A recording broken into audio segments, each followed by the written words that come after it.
Buenas noches, ¿cómo están? Bienvenidas, saludos. Bienvenidas y bienvenidos a este episodio en vivo de Tangente.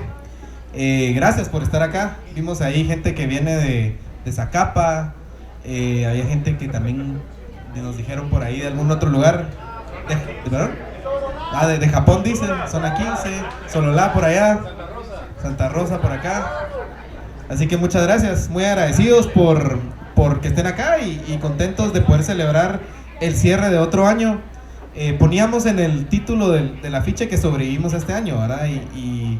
Pero creo que este año estuvo light porque se vienen 2 años más complicados. Pero nosotros contentos porque va a haber mucho de qué hablar. Cuando hay crisis o cuando hay eventos de este tipo, pues van a haber muchos tangentes, así que pendientes ahí. Si quieren arranquemos, mi nombre es Luis Miguel Reyes y les presento, aquí está Javier, Lucy, hasta Quique. Damos una disculpa ahí por Daniel, que tenía actividades familiares y no pudo acompañarnos hoy, pero no importa. Por Daniel. Pero sí mandó sus saludos, pidió que los saludemos y bueno, aquí está. Y pide disculpas por tener hijos. Ay, ya. Está bien. Pero bueno, si quieren arranquemos, mucha. Hoy tenemos un guión. Lucy, siempre tan ordenada, hizo un guión con preguntas, pero vamos a... Pero abrazamos la espontaneidad, sí, también. Vamos a abrazar la espontaneidad, que es como nos gusta en Tangente. No a todos, a Lucy sí le gusta tener ordenado sus preguntas y sus temas. Pero bueno, si quieren arranquemos. Yo creo que sería bueno hacer como un cierre de año. ¿Y qué temas a ustedes les parece que nos dieron digamos que marcaron la pauta de este año? Hay un montón, esperamos hablar de todos.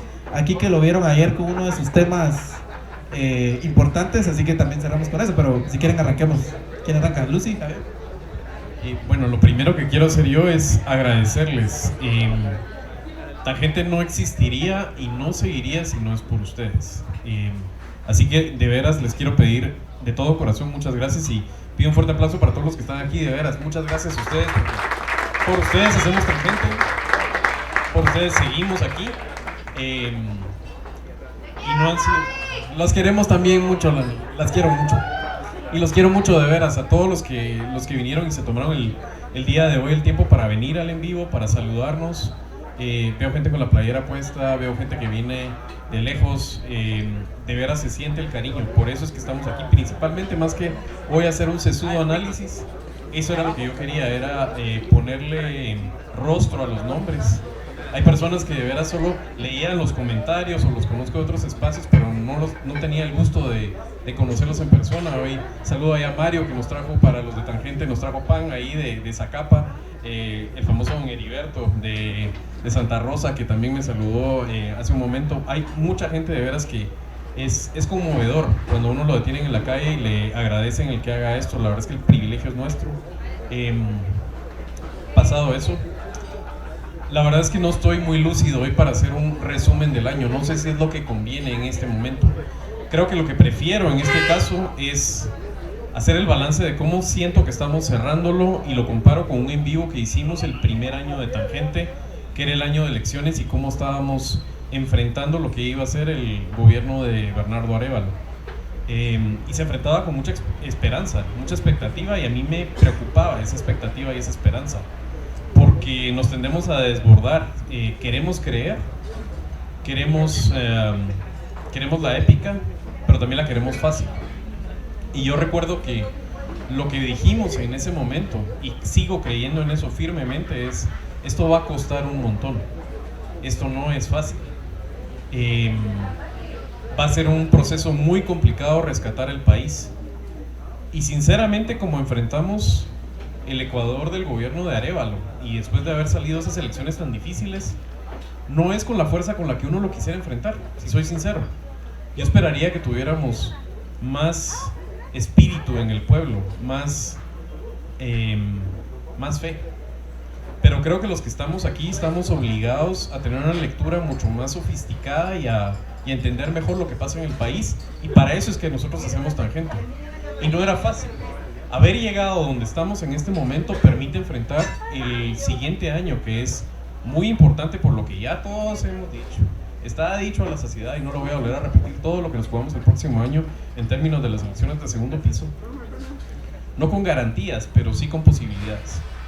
Sin embargo, hay grietas importantes. Creo que nos es muy difícil todavía el reconocer en medio de las diferencias que podemos caber todos en este país y podemos tener visiones que nos separan y seguir en la misma causa, por lo menos hasta donde aguante suficiente para después ahí sí darnos sabrosamente en la madre y separar las coaliciones y que haya una política mucho más diversa pero también más civilizada. El disenso está en el ADN de la democracia, no es un defecto el pensar distinto. Deberíamos estar acostumbrados a pensar distinto, estar a la par de gente que piensa distinto y no querer estrangularlos. Sin embargo, aquí, si uno es reformista y alguien es revolucionario, dan ganas de tirársele al cogote y es un maldito traidor. Y es bien triste, y lo digo porque en esta semana, después de haber ganado una junta directiva que no estaba para nada claro que iba a salvarla, el oficialismo, vemos a los dos lados del oficialismo tirarse al cuello y lo vemos a la luz pública en vez de poderlo hacer civilizadamente en un cuarto y ponerse de acuerdo y salir con un frente unificado, que yo verdaderamente creo que en este caso se podría haber salido. Y no lo hacen porque no tienen la costumbre de hacerlo, no tienen la madurez de hacerlo, y es bastante triste ver. Es bastante jodido porque las señales que envían hacia el otro lado es: aquí hay una grieta en la cual nos podemos colar. Y se vale pensar distinto. Por supuesto que se vale, pero también hay que tener las prioridades bastante claras en el orden en las que están. Y si esta gente que costó mucho que asumiera no las tiene, nos toca a nosotros recordárselo. Así que yo creo que el rol que tiene la capa de la sociedad que nosotros representamos y a la que pertenecemos es ese rol de mantenernos informados y tener esta lectura clara y más serena de las posibilidades verdaderas de dónde estamos y hacia dónde puede llegar el país. Yo soy un eterno optimista, así que realmente creo que se puede ganar y se puede tener un país donde habitar y donde vivir. Así que más que el balance de lo que había pasado este año, creo, en eso es en lo que creo y en ese momento creo que estamos. Y yo comparto el optimismo también, y yo creo que una de las señales que se puede ganar, digamos, se le puede ganar a las personas antidemocráticas es el hecho de que tan gente tenga una audiencia. Para mí eso es evidencia de que hay gente que quiere escuchar estas ideas. Que hay gente que quiere escuchar estas ideas, que hay gente que está de acuerdo con lo que nosotros profesamos, que hay gente que quiere llevar el debate a cierta profundidad y no solo como conflictos superficiales que uno suele ver en redes sociales y demás. Y bueno, la verdad es que yo había preparado más que un guión, era una sugerencia de temas. Lo que hice fue ir para atrás en nuestro canal de YouTube. Yo quería recordarme qué episodios hicimos, cuáles fueron los que más audiencia tuvieron, qué tipo de comentarios recibimos a lo largo del año, incluso qué cosas se me habían olvidado, porque un año pasa rápido y a uno se le olvida cómo estábamos a inicios de año, ¿no? Una de las cosas que a mí se me había olvidado, por ejemplo, es que este año fue un año de muchos temblores. ¿Se recuerdan? Que hubo como un enjambre sísmico y que a cada rato había temblorcitos, y yo pensaba, pues qué metáfora de año, ¿no? Como que ha habido muchos temblores a lo largo del año, temblores que nos causan alarma o que nos causan temor, pero al final pues no se ha caído la cosa, ¿no? O sea, no es un temblor tan fuerte que haya botado todo. Y también noté que muchos de nuestros episodios de la coyuntura, digamos los que lleva Luismi los lunes, casi siempre, los episodios que tienen que ver con coyuntura, muchos tenían en el título: el golpe continúa, sigue el golpe. Ya estamos en época de fin de año y se vienen los convivios, las reuniones con amigos y demás. Y en esos, pues obviamente sale la oportunidad de tomarse un par de cervezas, un par de vinos, un par de whiskies. Y antes de hacerlo es importante tomarse una pastillita de Parismart. Parismart les ayuda a protegerse y evitar los molestos efectos de la goma del día siguiente. Así que ya saben, lo mejor para los convivios es Parismart y poder pues amanecer al día siguiente tranquilos e ir a sus actividades normales. Pero, muchachos, yo sí, digamos, para tratar de regresar un poco la conversación también a los temas, y si hacemos digamos, un pequeño diagnóstico, digamos, de cómo vemos al gobierno ahorita, ¿verdad? Digamos, de cara a este año que fue duro, en donde vimos al final que se armó una nueva alianza, que aquel día hablamos si era oficialista o no era oficialista, y estos últimos movimientos, y también esta última semana, ¿verdad? Donde vimos que de nuevo surge la facción Semilla y la facción Raíces, con diferencias importantes en temas que son de fondo, ¿verdad? Y que justo era el tema que Kike hablaba esta semana, pero si quieren agarremos un poco por ahí. Qué difícil responder esto. Creo que obviamente esto está condicionado grandemente porque no hay un partido Semilla. Y hay que entenderlo, ese era el vehículo del reformismo y era un vehículo tirado a la izquierda ligeramente. No me gusta hablar de derechas e izquierdas, no porque le tenga miedo a la categoría, sino porque sinceramente se queda muy corta y muy pobre. Pero todavía significa algo en el ideario de muchos de nosotros, incluso para mí significa. Vengo del lado de la familia de mamá, vengo del lado de una familia que se autoidentifica de izquierda, y del lado de mi papá, de una persona que se autoidentifica de derecha. Entonces significa algo para mí eso, pero digamos, entendiendo eso, no había otro partido como Semilla, no por ser de izquierda, sino es por la forma como estaba constituido. Y vivimos además es bien jodido, ¿verdad? ¿Cómo le explica a uno? Hay una rutina de Sofía Niño de Rivera alrededor de cómo explica la comida mexicana a alguien que no tiene ni idea de la comida mexicana. Entonces ¿cómo le explica a uno, por ejemplo, algo como Semilla a alguien que no tiene conocimiento del sistema político guatemalteco? Porque al mismo tiempo que es el partido que está siendo cancelado por anomalías en el proceso de su constitución, yo soy de los que fielmente creen, y además creo que tuve la oportunidad de poderlo ver relativamente de cerca, que es el partido constituido más al pie de la letra en el espíritu de como supuestamente debería ser, con los 20 y tantos mil afiliados que pide el padrón por el porcentaje que pide, con la estructura mínima en cada uno de los departamentos, con los 50 municipios, constituido sin listas de gente, como afiliaban a las personas, con pisto. ¿Dónde está esta lista de, no sé, veteranos militares? ¿Dónde está esta lista de veteranos de fútbol? ¿Dónde está esta presencia de este cacique en el territorio? Y así armaban los partidos. Semilla no fue armado así, era el natural vehículo del reformismo, que nos debería convocar a las diferentes corrientes del reformismo. Hay algunos que siempre le decían izquierda pink, guácala, que aguados, y había otros que decían son unos zurdos de mierda, chish. Pero de todas maneras esa forma les permitía ser ese vehículo del reformismo que termina siendo en el 2023 y precisamente lo cancelan. No hay un partido tirado a la derecha reformista, no existe otro. Hay ahí algunos brotes verdes, hay unos que dicen ser celestes, otros que dicen que tienen raíces, pero no hay nada sólido todavía constituido, no está nada garantizado de que este gobierno pésimo, bueno o malo, o regular o buenísimo, pueda siquiera presentarse con un candidato natural y hacer un caso entre el electorado guatemalteco y decir, vótenme a mí. Es bastante jodido, ¿no? Y encima de eso, tiene que hacer un malabar después de eso para sobrevivir políticamente y llegar a este año.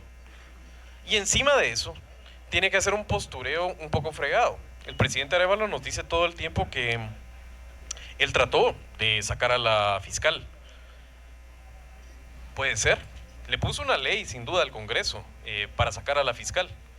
Pero sinceramente lo hizo de la forma que maximizaba la posibilidad, lo hizo en el tiempo necesario, lo hizo empujando la ley al límite, lo hizo cuando tenía la fuerza y el apoyo de la gente. Yo soy de los que piensan que no, lo cual me hace concluir que este era su diseño y lo que él quería que llegara a este momento de esta forma, que es llegar a una forma un poco coja. Lo que no me cabía en la cabeza es que llegaran, y ahora sí, regreso a tu pregunta, de esta forma tan divididos. ¿Y por qué? Pues obviamente lo que no estaba en los papeles de Semilla, y creo que el presidente Arévalo, era no tener a estas alturas un partido recuperado.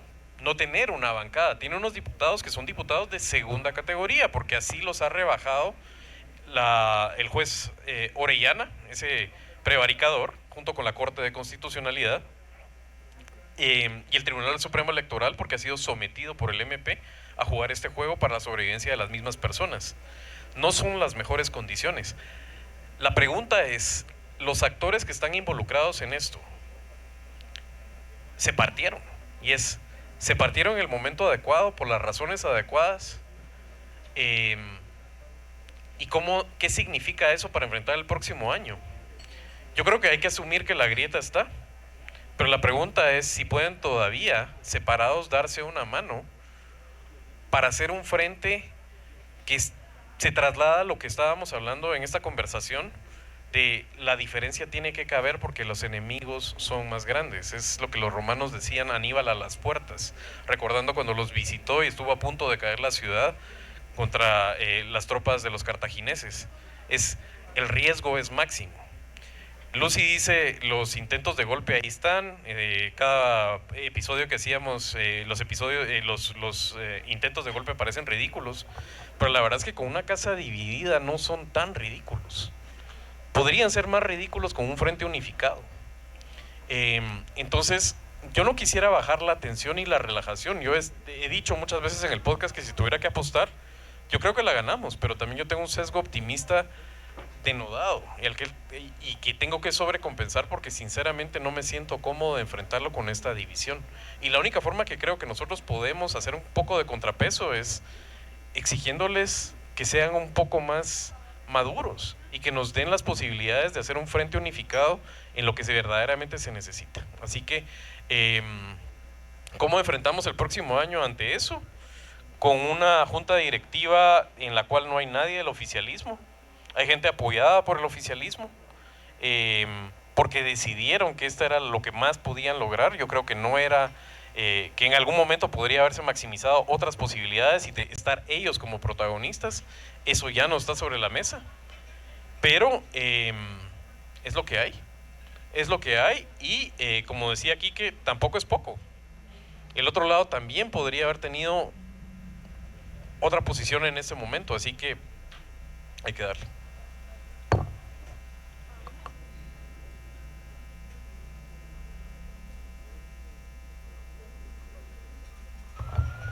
Sí, y en caso del reformismo, como hablaba Javier, yo recuerdo que varias veces el presidente Arévalo decía que tal vez no me va a dar tiempo de hacer grandes cambios, pero al menos quiero sentar las bases.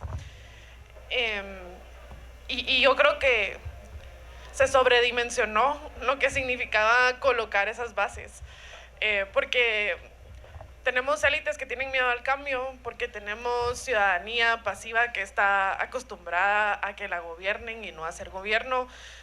Y por muchas otras razones, ¿no? Hay intereses ahí que se trastocan y que no quieren estas reformas y que no quieren que estas bases se sienten. Hay ciertas cosas en donde sí uno ya puede ver incipientemente pues algunas bases que se están fundiendo, y eso es bueno y eso hay que apoyarlo y hay que agradecerlo. Sin embargo, yo siento que el tiempo sí fue muy corto y que las condiciones no estaban dadas y que lamentablemente todavía falta mucho para lograr poner esas bases para poder relajarnos, ¿verdad? Tú decías como que no quiero bajar la guardia. Yo creo que no es un buen momento para bajar la guardia definitivamente. O sea, sí queda muchísimo esfuerzo por construir país, que al final eso es lo que tenemos que hacer, ¿no?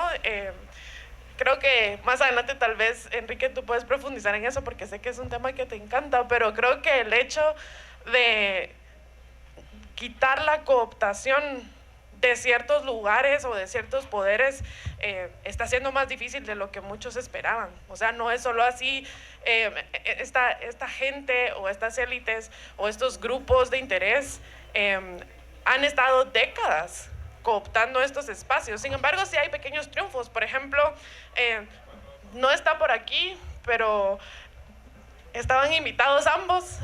Un saludo a los dos, a Gregorio Saavedra, a Edgar Ortiz, que hicieron una labor enorme, y por aquí hay otras personas que hicieron una gran labor para recuperar el colegio de abogados que estaba cooptado por años, ¿no?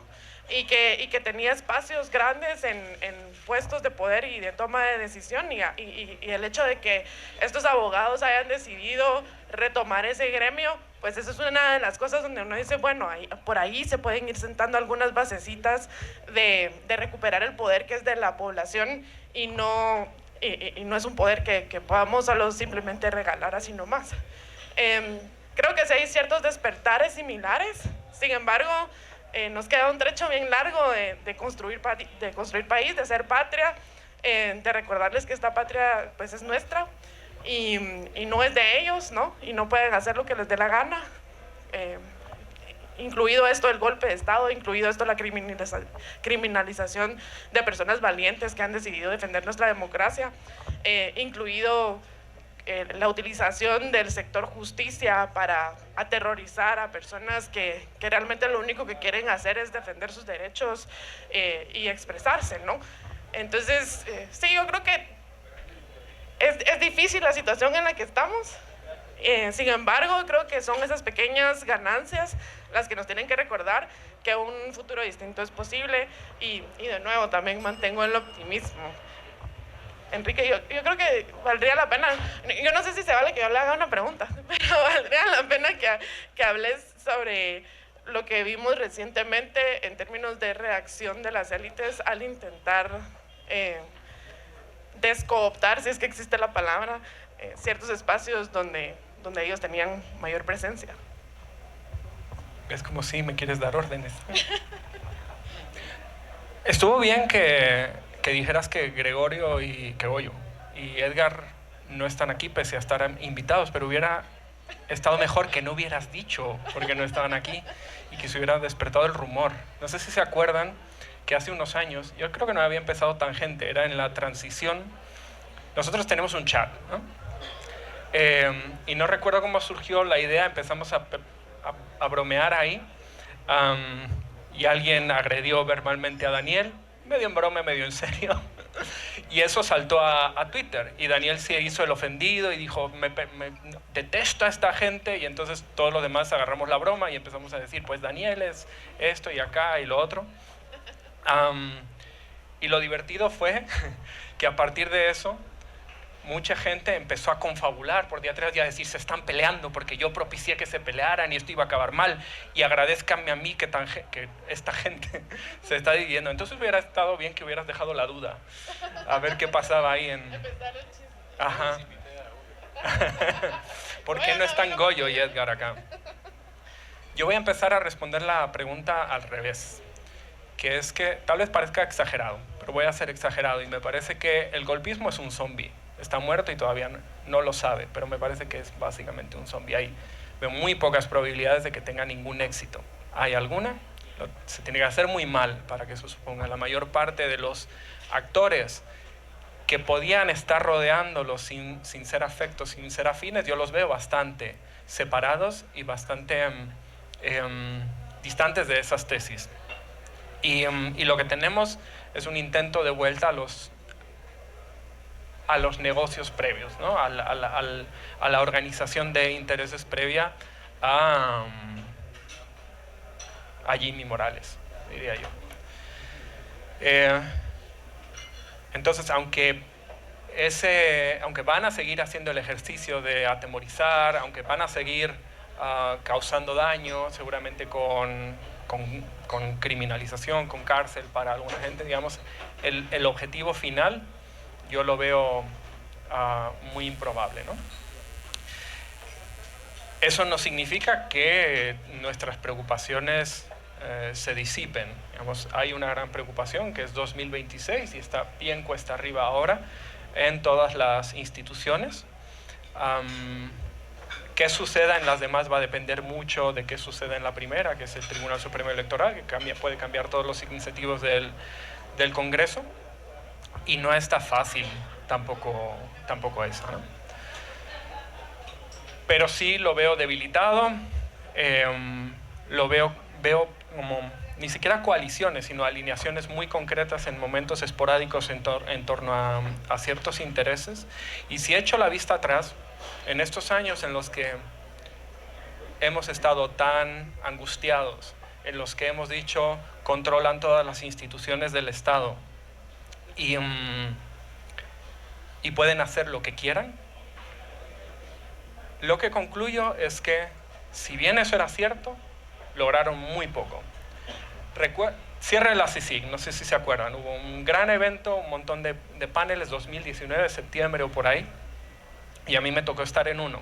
Y recuerdo, yo estaba en aquel momento en Plaza Pública y recuerdo que acabamos de publicar un reportaje que se titulaba El antiproyecto de Jimmy Morales, donde contábamos lo que estaba intentando hacer y recabábamos una lista de alrededor de una treintena de iniciativas de ley que provenían de lo que en aquel momento todavía llamábamos el Pacto de Corruptos.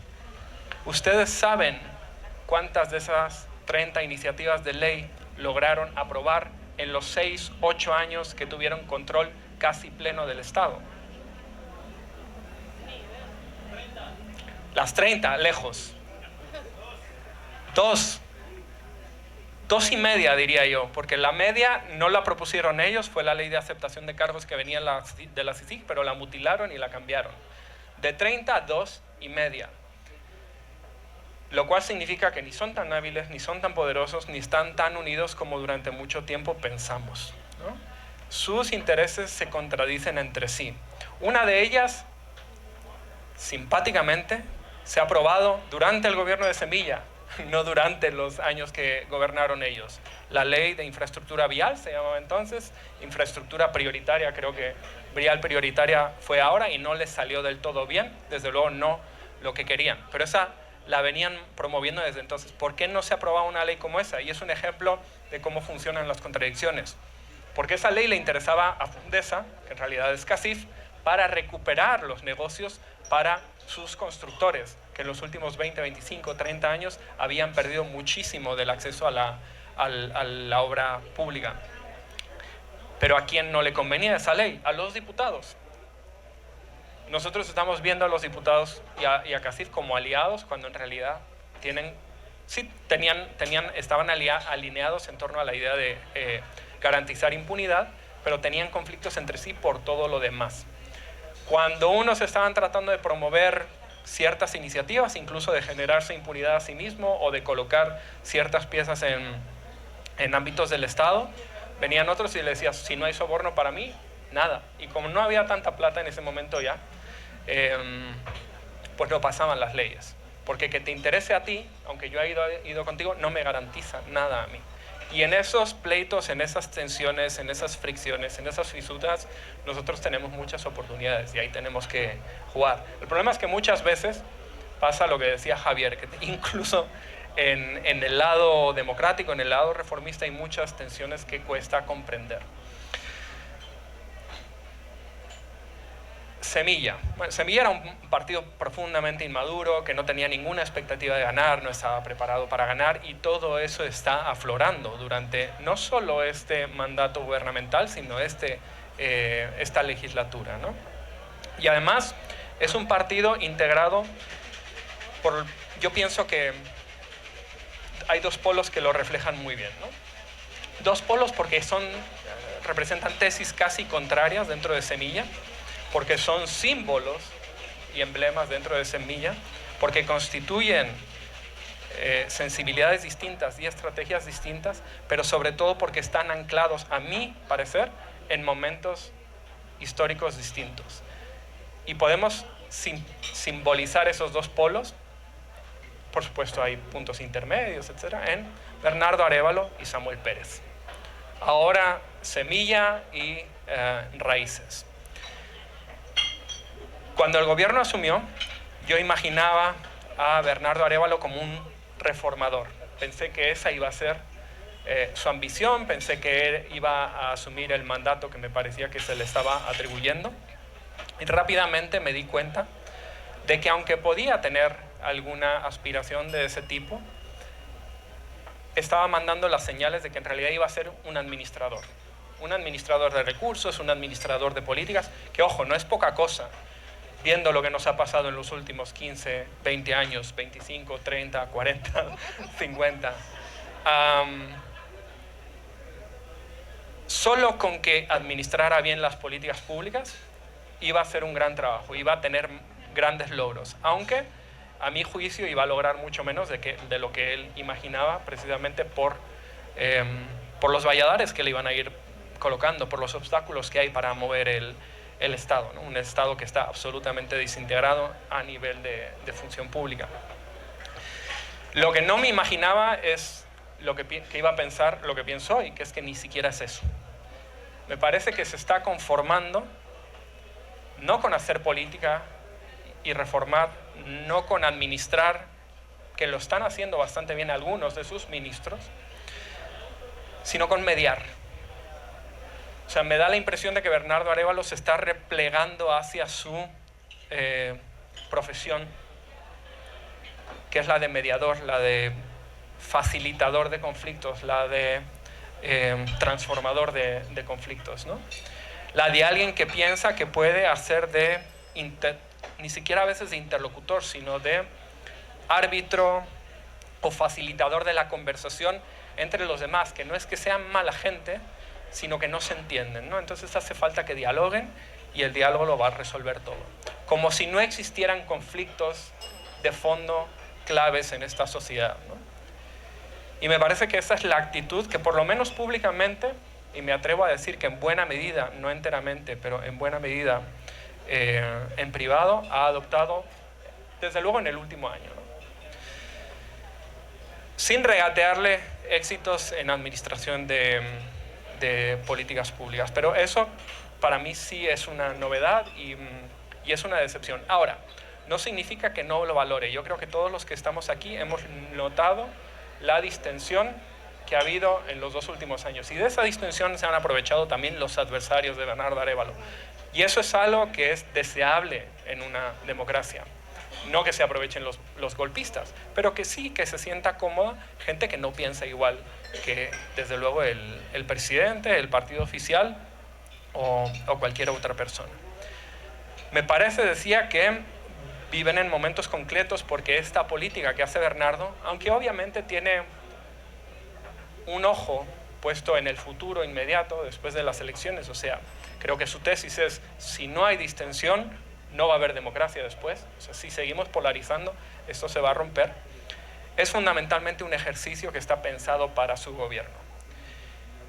Y el Samuel que estamos viendo de manera particularmente explícita desde que se salió de las tesis de Semilla, desde que dijo vamos a fundar Raíces porque este partido ya nos lo han quitado y no lo vamos a recuperar, es un Samuel que está pensando no en este gobierno, sino que está pensando, es posible que ni siquiera en los próximos 4 años, sino en más adelante, ¿no?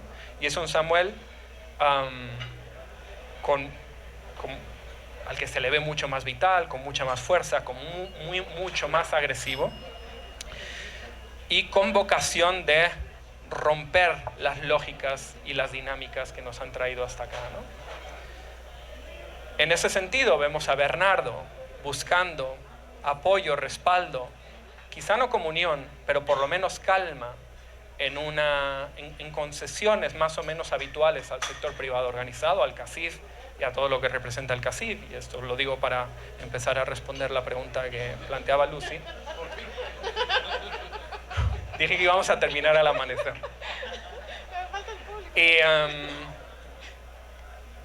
Y a Samuel diciendo, no, eso es lo que nos ha traído hasta aquí, eso es lo que hay que romper. CACIF, si bien está en horas bajas, y es cierto que está en horas bajas, no solo en este gobierno, que lo está, sino que lleva por lo menos 15 años en decadencia supina,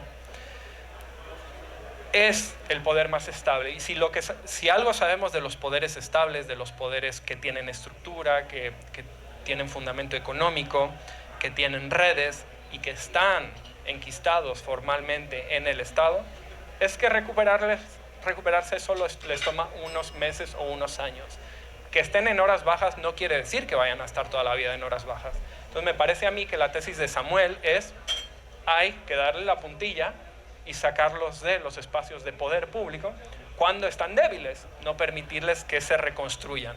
Y la tesis de Bernardo me parece que están débiles, aprovechemos para que no se sumen al golpismo y nos dejen transitar en paz este gobierno y hacer lo que se pueda hacer. El CACIF, digo, está en horas bajas, es cierto. Creo que en este gobierno, menos que en los anteriores, aunque este gobierno no ha sido tan complaciente con ellos, es decir, sí les ha quitado, sí están irritados, digamos, aunque nos cueste entenderlo, porque vemos que se les trata con demasiada amabilidad y complacencia. El gobierno no les está haciendo todas las concesiones que quieren, no tienen acceso directo constante al presidente como si tenían con los anteriores, aunque fuera para que Jean Mattei les pegara una gran gritada, pero están incómodos, ¿no? Y aún así todavía tienen, por lo menos, esto es una investigación que estamos terminando, por lo menos 67 espacios en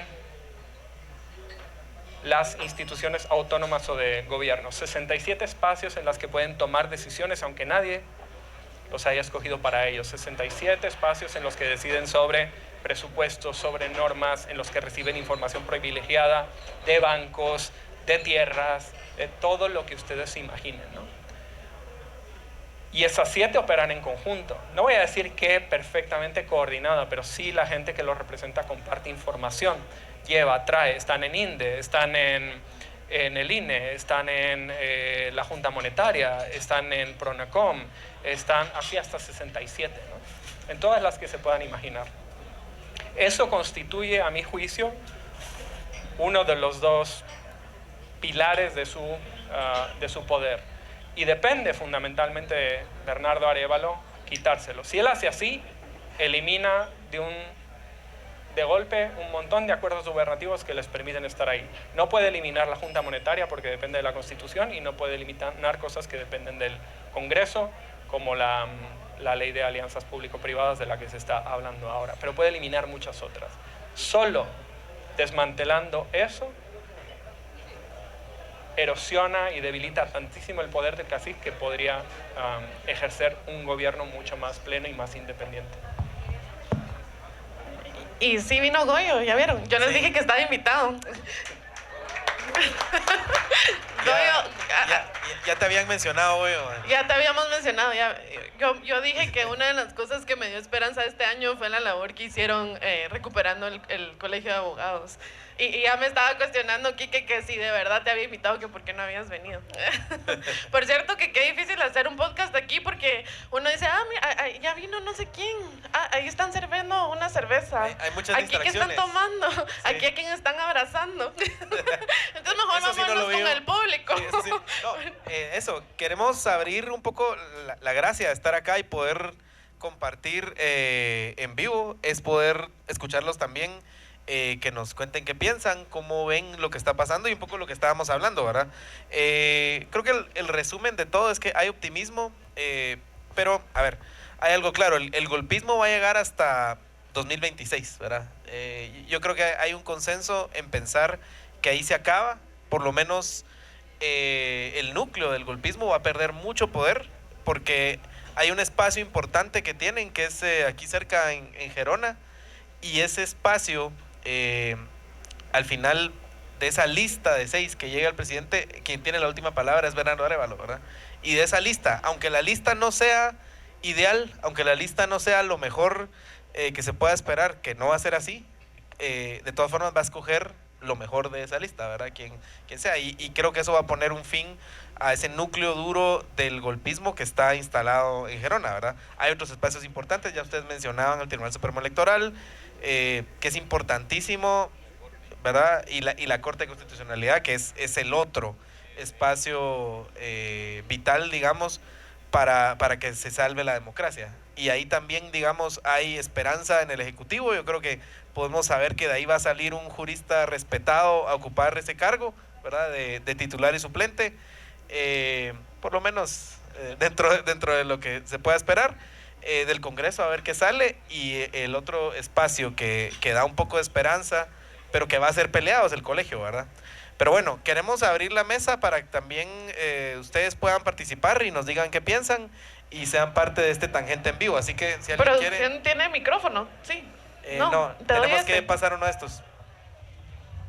Solo levanten la mano y Josué se va a acercar ahí con ustedes. Aquí va primero... Alex en la lucha. Bienvenido, ¿cómo estás? Gracias, muy amables a todas y a todos. Buenas noches a todas. Pues yo tenía unas críticas a, pues, al trabajo parlamentario de la diputada Ivana Luján. Se retiró, me hubiera gustado que escuchara. Las críticas nunca van a ser dañinas, media vez vengan con respeto, la libertad de expresión, y recordemos que los funcionarios públicos están sujetos a críticas en el ejercicio de su función. Lástima que se fue. Esperemos que en otra oportunidad ella pueda escuchar lo que dice la ciudadanía, que no somos funcionarios públicos, que no devengamos un salario a costillas de la población y que estamos en el legítimo derecho de criticar el trabajo de los funcionarios públicos. Quiero decir que el presidente es una persona muy educada, el presidente es un caballero, el presidente Bernardo Arévalo tiene una excelente educación, una amabilidad extrema que no la ha tenido otros presidentes. En este tiempo, Jimmy Morales y Alejandro Yamatei no se le podía acercar ni a saludar porque las AAS hacía un excelente trabajo de valla para no podérseles acercar. Entiendo que pues estaban salvaguardando la integridad de estas personas, pero yo veo y escucho lo contrario. El presidente todavía es un presidente cercano al pueblo, pero esa amabilidad, esa educación, esa diplomacia, esa altura política que él tiene, creo que le juega en contra a la hora de enfrentarse a estos criminales golpistas. Creo que el presidente está luchando contra serpientes, contra lacranes, contra víboras ponzoñosas que están buscando la muerte política de él y del grupo pues, de personas que gobiernan este país. Creo que el presidente debería ser un poco más confrontativo, atacar a estos grupos políticos de frente, sin tanta educación, sin tanta diplomacia, porque al final el pueblo lo que quiere y lo que quiere ver es que el presidente se defienda y que representa a las minorías. Este gobierno al principio tenía una tendencia de izquierda y yo veo que poco a poco se han ido desmarcando de la izquierda guatemalteca. Lo escuché en un space de la diputada Brenda Mejía, que ella aclaró que este gobierno no era de izquierda. Pero en el momento que este gobierno necesita de las fuerzas progresistas, de las organizaciones sociales, se pliegan y piden la ayuda, piden el espaldarazo. Y ahí están las organizaciones de los pueblos originarios que sí son de izquierda respaldando al presidente. Pero en cualquier momento escuchamos y vemos que se desmarcan y dicen no, no somos extremistas, no somos de izquierda, somos socialdemócratas. Y ahí pues surge la molestia de grupos como Codeca, grupos como el CUC, que dicen, pero si los apoyamos y estamos con él y en el momento que él viene y se desmarca de la izquierda guatemalteca, pues sentimos una traición. Y así creo que el presidente, creo que los funcionarios públicos de este gobierno deberían de ya marcar una postura ideológica, y sí es importante tener una ideología política, porque la ideología política es fundamental para cualquier grupo político. El que diga que no es de izquierda, que no es de derecha, entonces no es nada. Pero sí creo que este gobierno debería decir, bueno, ya oficialmente no somos de izquierda, para saber a qué le vamos a apostar en menos de 2 años. Muchísimas gracias a todos y buen provecho. Ahí atrás creo que había alguien. Ahí está. Muy buenas noches. Yo solo, aparte de felicitarlos por el gran trabajo que hacen, por abrirnos ahí el panorama, las lecturas que ustedes hacen, esa lectura de cómo el CAFCIF vive sus horas oscuras y cómo no sabía, yo dije dos leyes que habían aprobado, pero lo dije nada más por azar y resulta que eran 2.5. Entonces quisiera, digamos, como para mí 2 eventos que son muy importantes para el próximo año pasan por tema de TSE y el tema de la fiscal. Yo quisiera comprometerlos.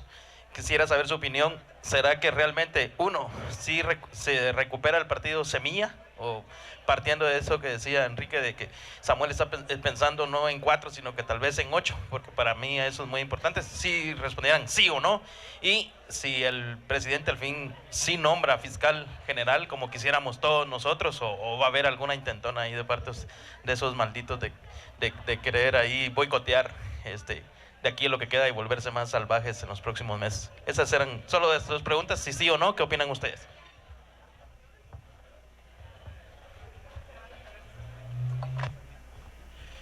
Bueno, la primera es, ¿se recupera el partido Semilla? Puede ser que hay un camino en el cual le quitan, de alguna forma podría ser que hay una corte de constitucionalidad y un proceso disciplinario en el cual Freddy Orellana termina no teniendo el expediente de Semilla y el juicio en sus manos, y eso puede encauzarlo a la legalidad. Sin embargo, creo que los tiempos están muy ajustados para ver a un Semilla corriendo otra vez las asambleas que necesita para estar en la papeleta en el 2027. Para no aburrirlos, pero brevemente, necesitaría Semilla porque la vaciaron de todos los afiliados. La gente que estaba afiliada a Semilla, si aquí hay afiliados a Semilla, chequeen en el TSE y creo que ya no aparecen como afiliados a Semilla. Entonces tendrían que volverse a afiliar, y eso es un ejercicio en el cual tienen que volverlos a afiliar, tienen que correr las asambleas de nominación y tienen que después de eso correr, las asambleas de constitución y nominación. Aún si solo tuvieran que correr una de las dos, es muy complicado para que les dé el tiempo de estar en la papeleta, creo yo. No imposible, pero por ahí lo llevaría. Puede ser en caso que recuperen la ficha y estén en el siguiente ejercicio. Lo que hay que preguntarse es, más allá de la ficha de Semilla, ¿qué significa después de ser Semilla cuando este proyecto ya tiene una grieta estructural insalvable en medio que hemos descrito aquí? Y creo que lo que se vio esta semana no es menor, porque el tema de reformar cómo se hacen las alianzas público-privadas en este país no es menor, y era importante darle a este gobierno una herramienta para poder tener dentro de su arsenal, porque está tirada la maquinaria pública y especialmente el Ministerio de Comunicaciones, que es quizás el peor ministerio para componerlo. Es importante para este gobierno tener una herramienta más para poder dar infraestructura. Pero el tema es, si lo que se pretendía dentro del oficialismo es que una de la facción, que además es la que está haciendo un nuevo partido, que va adelante en el proceso del de Semilla, porque podría correr antes las asambleas de nominación, de constitución y de nominación, pedirles, miren solo porque manda a decir el presidente, ustedes tienen en este caso que tragarse algo que está en su ADN, que es combatir el corporativismo y la intromisión del sector privado cuando tiene conflicto de interés en la cosa pública. No iba a ser por ahí, era muy difícil. Entonces, creo que me fui en otro lado, pero el punto es, ¿qué Semilla saldría después de eso? Creo que sería un Semilla muy distinto al que nació alrededor de un grupo que Edelberto Torres convocó de intelectuales que tenían cierta afinidad ideológica y que después de eso se plantearon, ¿vamos a hacer un movimiento social o vamos a hacer un partido político? Sería tal vez otro cascarón que lo tomaría un grupo que quedaría después con este legado, con las decisiones que tomó Arévalo, más posiblemente otros cálculos incluso más clientelares, producto después de haber hecho gobierno, puede ser. Y la otra pregunta es, ¿cambia fiscal Bernardo Arévalo? Antes de que pase Javier a la siguiente pregunta, quiero añadir una pequeña preocupación que yo tengo con respecto a la reaparición de Semilla en el panorama. Coincido con la valoración de Javier sobre las probabilidades. Y el problema de si eso sucede, aunque Javier ya ha adelantado que han vaciado de afiliados a Semilla, es que Semilla tenía una serie de afiliados y yo creo que muchos de esos afiliados los está captando Raíces ahora, ¿no? Como Javier ha dicho, lo han vaciado y si reapareciera no debería ser ningún problema porque debería recuperar las firmas de esos, volverlos a afiliar. Debería volverlos a afiliar Semilla. Pero ¿y qué tal si no? Vimos cómo se retrotrajo, y ese verbo es importante, el juicio por genocidio a una fecha previa. ¿Qué nos puede garantizar que un tribunal no va a retrotraer Semilla al momento en que todavía tenía afiliados? Porque se considera injusta, ilegal su cancelación, su suspensión y cancelación, ¿no? Y digan, no, Semilla vuelve al momento previo en el que todavía tenía sus afiliados. y que esos afiliados estén doblemente afiliados, porque están a la vez en Semilla y en Raíces. ¿Qué clase de conflicto se va a generar ahí? ¿Quién se los va a quedar? O si no van a considerar ilegales a los dos, o van a tener que resolver un problema cuando ya no les dé tiempo de resolver ese problema, ¿no? Yo veo tanto a Semilla como sobre todo a Raíces muy confiados de que eso no va a pasar. Pero a mí no me da confianza. Sí, yo agregaría una cosa ahí, que ustedes recuerdan que, a ver, el germen de la separación de las facciones Semilla y Raíces no es necesariamente la creación de Raíces, pero sí es una de las cosas que termina separándolos. Pero si ustedes, digamos, después de escuchar esto, analizando un poco las dos tesis, una era la tesis del grupo que está alrededor de Samuel Pérez, que es, hagamos otro partido porque no nos van a devolver el otro, ¿verdad? O la tesis de los 9 que se quedaron en Semilla, de decir, sigamos con esto porque en 2026 se va a rescatar la CC, Ministerio Público, Tribunal Supremo Electoral y recuperamos el partido. Yo estoy de acuerdo en pensar que la tesis de Samuel era la correcta, ¿verdad? Era iniciar un nuevo proceso y trasladar lo que había en Semilla hacia Raíces, y ese era el futuro, ¿verdad?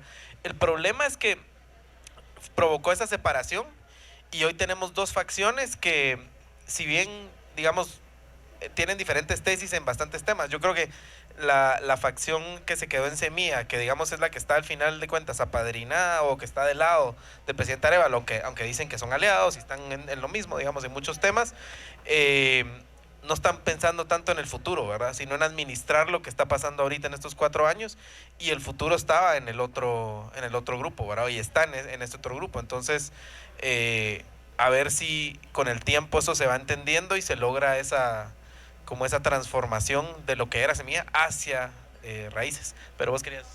No, quería pasar a la siguiente pregunta. ¿Arévalo nombra fiscal?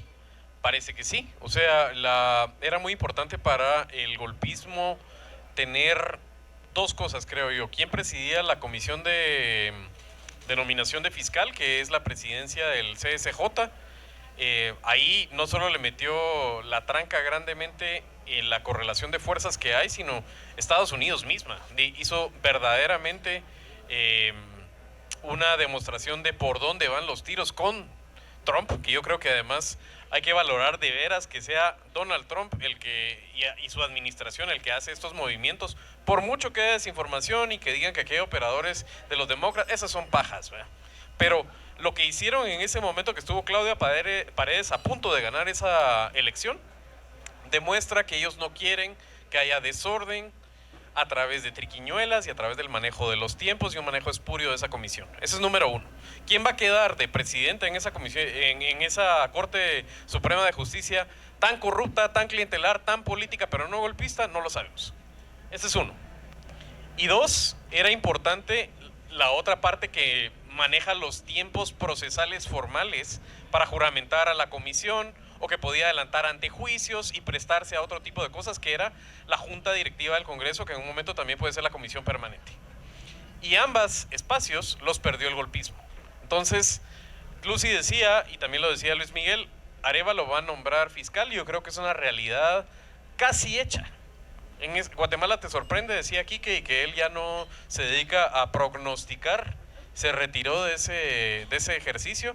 Yo también, pero también tenemos que hacer un balance en este momento de qué es lo más probable y altamente probable. Se van a cumplir los tiempos y el juego va a ser eventualmente en la comisión la lista de Arévalo, qué tantos candidatos de los que él quisiera y qué tantos candidatos independientes pudieran quedar ahí. Y ese va a ser el juego verdaderamente, pero el poder decisorio al final es grande. Aunque quedaron una lista de muchos grises, al final llega Bernardo Arévalo, se sienta con cada uno de ellos y les puede preguntar, Chato, ¿por dónde van los tiros? Y eso le da un montón de poder y puede significar, aún entre esa escala de grises, qué rumbo toma el siguiente fiscal general. O sea que creo que tenemos que, de hecho el sistema político guatemalteco tiene que hacerse la idea de que efectivamente César Bernardo Arévalo va a escoger fiscal. Y quiero añadir a eso también, definitivamente es lo más probable, o sea, que Arévalo vaya a elegir fiscal general. Sin embargo, eso no quiere decir que podemos bajar la guardia. Yo creo que es súper importante hacer el ejercicio ciudadano de observar todo el proceso, de estar ahí ojo al Cristo, porque de todo se ha visto cuando se hacen pues estas comisiones de postulación y los listados y demás. Y aunque es poco probable de que Bernardo no nombre al fiscal general, siempre es importante pues monitorear ese ejercicio y estar pendientes. Bueno, vamos a ver si alguien más tiene algo que decir. Producción, no sé si hay alargar mucho preguntas esto. del en vivo. ¿No? ¿Del en ¿Alguien vivo, no? más quiere participar? ¿Aprovechando? ¿No? Bueno, estamos.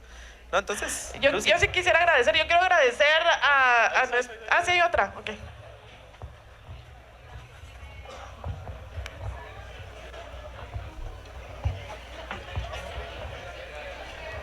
Muchas gracias, perdonen, no me puedo levantar. Un saludo para todos ustedes, Juan Ochoa les saluda.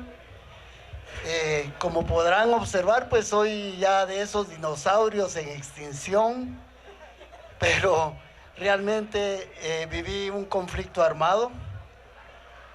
Fui protagonista de organizaciones estudiantiles y por supuesto que conocemos la historia de nuestro país. El CACIF fue fundado en el año 1957 y se fundó precisamente con el objetivo de pelear en contra del comunismo, dicen ellos. Es una retórica que asumieron desde su fundación para desprestigiar, desestabilizar y someter al pueblo guatemalteco bajo la retórica del comunismo. La historia nos ha demostrado que Juan José Arévalo y Arbenz Guzmán jamás fueron comunistas, es todo lo contrario.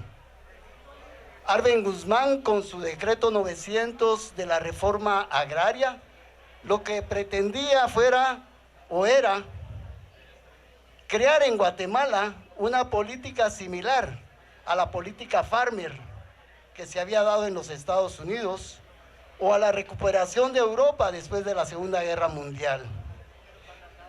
Eran asiduos pensantes de que un pueblo se podía desarrollar a través de cambios y transformaciones en su población. Pero 70 años después, vemos que si bien es cierto, hemos cambiado en algunas situaciones, tenemos mucho tráfico, por ejemplo. En ese entonces habían carretas. Y los cambios que vemos, una ciudad Cayalá que no representa a la población guatemalteca. Los vehículos Porsche, Ferrari o Lamborghini que vemos circular, tampoco representan nuestra realidad guatemalteca. Podrían representar robo, saqueo, podrían representar muchas cosas, menos los que los guatemaltecos que estamos aquí presentes quisiéramos tener. Quisiéramos tener que la distribución de la riqueza fuera inclusive a esos pueblos que han estado abandonados por mucho tiempo. Quisiéramos ver que esa política de patios con concreto fueran en todas las poblaciones del país.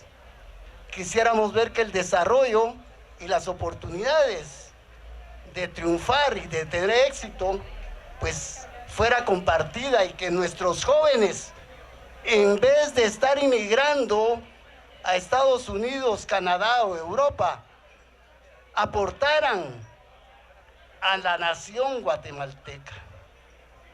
Y entonces nos preguntamos quiénes han sido los responsables de esta situación.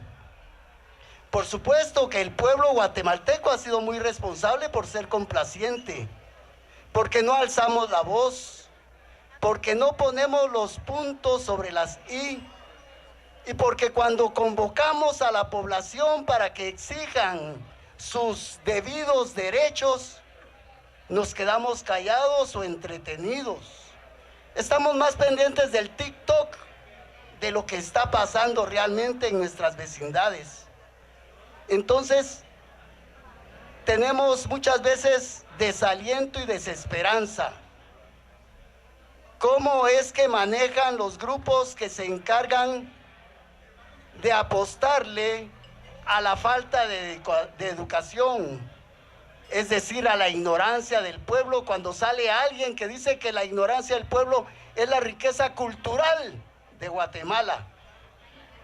O sea, ¿cómo es posible que el pueblo guatemalteco, con la inteligencia y con la riqueza que tenemos, porque somos un país privilegiado y no podemos tener esos recursos que funcionen para beneficio de los más necesitados? ¿Cómo podemos ver a nuestra juventud que se pierde? Se pierde en el sentido de que están metidos en un call center 10, 12 horas porque no les alcanza para pagar la renta del apartamento de 40 metros cuadrados que tienen que pagar durante 30, 40 años. Tenemos muchas realidades. Aparte de los problemas políticos, tenemos muchos problemas coyunturales que estamos distraídos y no estamos enfocados en poderlos resolver. Yo felicito a ustedes de Tangente porque son un reflejo de una necesidad nacional, pero son un reflejo de la necesidad de organizarnos para sacar adelante a este país todos. Me da un gran gusto tener aquí a Goyo Saavedra, conocerlo, pero le tengo un reclamo también. Las comisiones de postulación que llevaron a una Corte Suprema con los peores juristas del país, todos, sin excepción de ninguno, sindicados. Y los tenemos ahí. A Goyo Saavedra yo le puedo preguntar qué pasó esa noche cuando más de 500 que habían sido inclusive descalificados como Teodulo Cifuentes, que no prestaba honorabilidad, pero fue el anterior presidente de la Corte Suprema de Justicia y llegó. O sea, ¿qué nos pasa? Pero es que con ese nombre, ¿cómo no podía ser magistrado llamándose Teodulo? Claro. Era un desperdicio. Claro. Es que, pero ¿qué pasa, por ejemplo? Goyo creo, no sé si lo votó o no, pero es que no, yo digo que él votó en contra, definitivamente, de Teodulo, sí. Pero la pregunta, sí. La pregunta es, ¿qué pasa, por ejemplo, si la tabla de degradación implicaba que la moral, la ética y la idoneidad para el puesto se declara con un 0 punto? ¿En dónde está la protesta, por ejemplo? Ese es mi reclamo a ti. ¿Por qué? Sí, Goyo, ¿qué pasó ahí? ¿Qué pasó? Y termino con eso. Muchas gracias. Bueno, Goyo tiene derecho a réplica. Gracias. Bueno, yo quería decir una cosa antes de responder a eso, y es que estoy en desacuerdo en que se analice pensando si va a cumplirse o no va a cumplirse una designación que corresponde conforme a la Constitución. Porque ese es el efecto de todas las confabulaciones y todos los complots que se tratan de hacer al margen de eso. Solo de la idea de que nosotros estemos pensando va o no va a nombrar al presidente, ya es una ganancia del pacto, ¿verdad? Esa es la victoria, ya está sembrado dentro de la mente la posibilidad de que ellos pueden confabular. Y de hecho, por eso es que el movimiento en contra de la designación de esta magistrada era importante, porque esencialmente lo que ellos empezaron a correr y a asegurar es que ella garantizaba que no iba a haber nómina ni en mayo, ni en junio, ni en julio, ni en agosto, que ese proceso se caía. Y con eso, pues, operar ese plan, que no es un plan al que hayan renunciado, pero que hoy parece un poco más cuesta arriba. Y lo que hay que tratar de hacer es develarlo, no pensarlo en nombrará o no nombrará, porque entrar en ese juego, creo yo, es lo peligroso. Miren, la verdad no daría tiempo de expresar y explicar cada uno de los pormenores en el caso de comisiones de postulación y principalmente el tema de 2024. Pero voy a tratar de abordarlo de alguna forma puntual y voy a empezar por el último reclamo. El hecho de que la ética tenga 0 puntos es una resolución de la Corte de Constitucionalidad del primer proceso. En la primera tabla de gradación, que se trató de usar en 2009, se le puso una ponderación. Y la Corte, en aquel entonces, dijo, la ética no puede valorarse. Lo que tiene que hacer la comisión y cada uno de sus comisionados es valorar si la persona cumple con los requisitos éticos o no. Entonces, y después de eso hubo otras resoluciones en donde dijo que si se votaba a favor, se estaba implicando, o sea, se presuponía que se cumplía con esos requisitos, pero no se puede calificar la ética, y ese es un tema que está anulado de cualquier proceso de postulación, ¿verdad? Entonces no es una decisión de la comisión o no es una decisión de la comisión. Hay otras decisiones sí polémicas que sí se dieron, y eso tiene que ver en la reacción de cómo se confabuló el bloque de las comisiones. El reclamo puntual, y creo que es el reclamo puntual como excomisionado, y creo que es una línea de lo que nos tiene que advertir los procesos 2026, es la necesidad de tener candidatos, ¿sí? En 2024 no había suficientes candidaturas de personas que poner en la nómina que estuvieran como estuvieran. O sea, yo diría que en mi conocimiento de perfiles se quedaron fuera de la nómina tal vez 3 o 4 candidatos que yo consideraba idóneos para estar en esa nómina. No había muchos más. Y el juego fue ese, porque todo esto tiene un origen en cómo estaba abordando el sistema de justicia y quienes lo controlaban, y el sistema político y quienes lo controlan, el proceso de comisiones 2024. Y lo estaba abordando en el entendido de la no elección de magistrados en 2019. La no elección de magistrados 2019 lo que hizo fue darle el control al Congreso respecto del sistema de justicia. Los operadores y los bloques que manejan a los operadores dentro del Congreso se convirtieron literalmente en los jerarcas del sistema de justicia. Porque los magistrados de ese periodo entendieron que ya no se debían a la Constitución, sino a quien los mantenía en el cargo. Y quien los mantenía en el cargo era la Corte, la fiscal que interpuso el amparo que evitó que se nombrara esa comisión, y los diputados que no elegían. Y los diputados dijeron, mire, yo puedo no hacer caso a esa sentencia. Entonces, ¿quién manda? El diputado, porque ellos no eligieron. Y arreglaron la integración de los tribunales después de la pandemia a partir de eso. Por último, los magistrados entrantes. Ustedes recordarán que hubo un bloqueo, primero de un mes, porque se dijo que la comisión no estaba integrada. Y en medio de esa comisión no integrada, lo que presentaron fueron denuncias contra decanos, lo cual empezó a generar presiones alrededor del bloque que no estaba alineado con lo que ellos querían.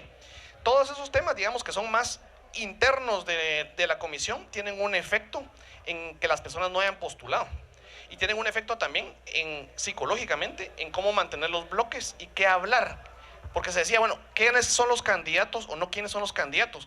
¿Quiénes son buenos perfiles o quiénes no son perfiles? Yo les voy a decir una cosa, de las personas señaladas, hay una persona que entró en comisiones de apelaciones. Lo que hay una limpia de todo el cartel de la toga en la Corte de Apelaciones que no se está reconociendo. Lo que pasa es que las personas se quitaron, las estructuras permanecen. Y eso es otro reto de Estado. Hay suficientes juristas que quieran organizarse y rescatar el sistema de justicia. Porque en la comisión de postulación hay un resultado que opera con las reglas de la comisión de postulación. Y las reglas de la comisión de postulación son, elegimos una nómina. Una nómina que está en ampliación. Yo creo que ese sistema, y lo dije, lo creo que hay suficientes, hay por lo menos un par de tangentes en donde lo decíamos antes de nominarnos para esos cargos. Yo creo que las comisiones de postulación no son algo que debería de mantenerse. Es más, creo que hay una reforma constitucional pendiente para eliminar eso de la selección, por lo menos de la Corte de Apelaciones. Pero voy a esto porque lo que no se reconoce de alguna forma es que lo que teníamos los bloques en esa comisión era la posibilidad de vetar, ¿sí? Y mantener esa posibilidad de limpiar la nómina tenía sus restricciones también. ¿Cómo se eligen 350 personas en una noche?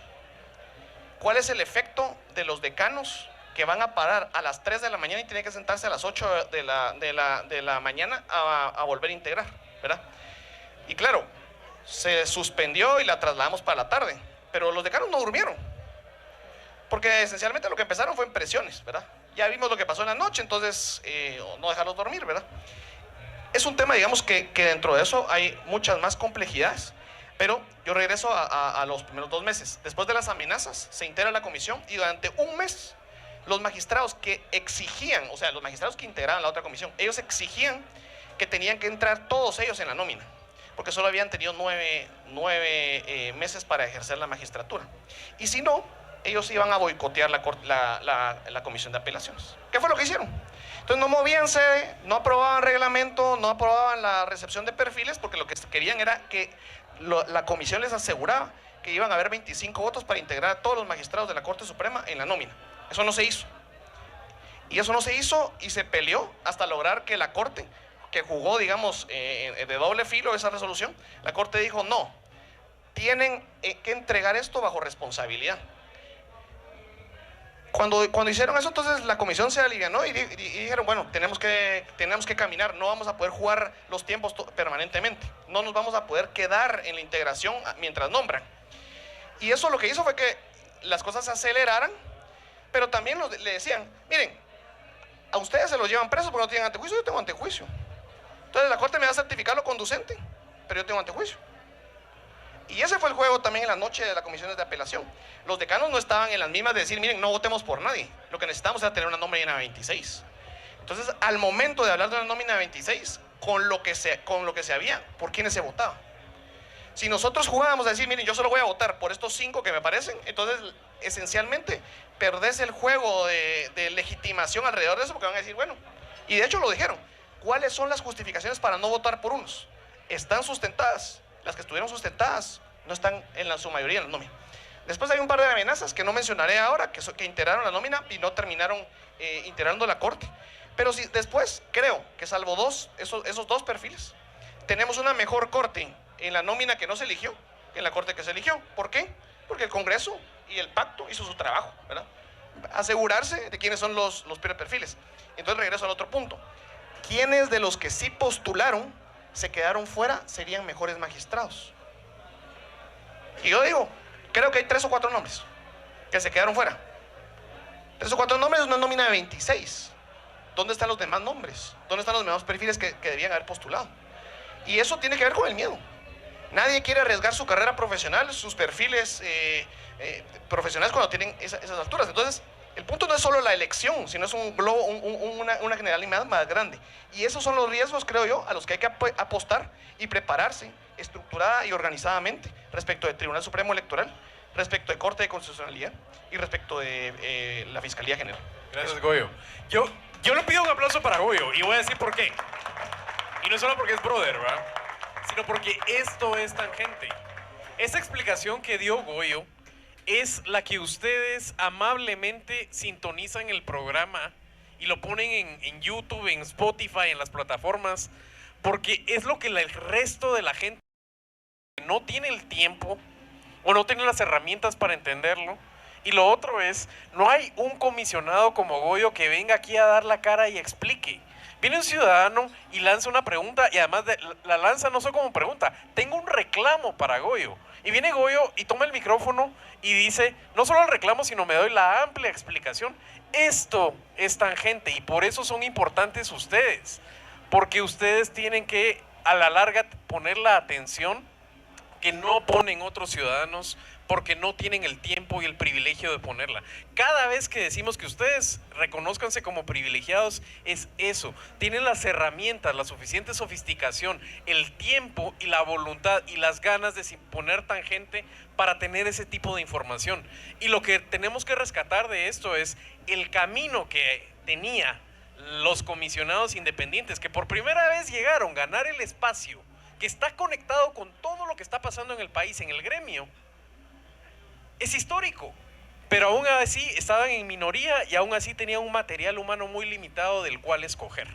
Entonces, esto apenas comienza, de veras, a la larga, la celebración de esto es, se está acabando el año, Tangente tiene gasolina para rato, no sabíamos qué íbamos a hacer cuando lo íbamos a tirar, las gracias son para ustedes.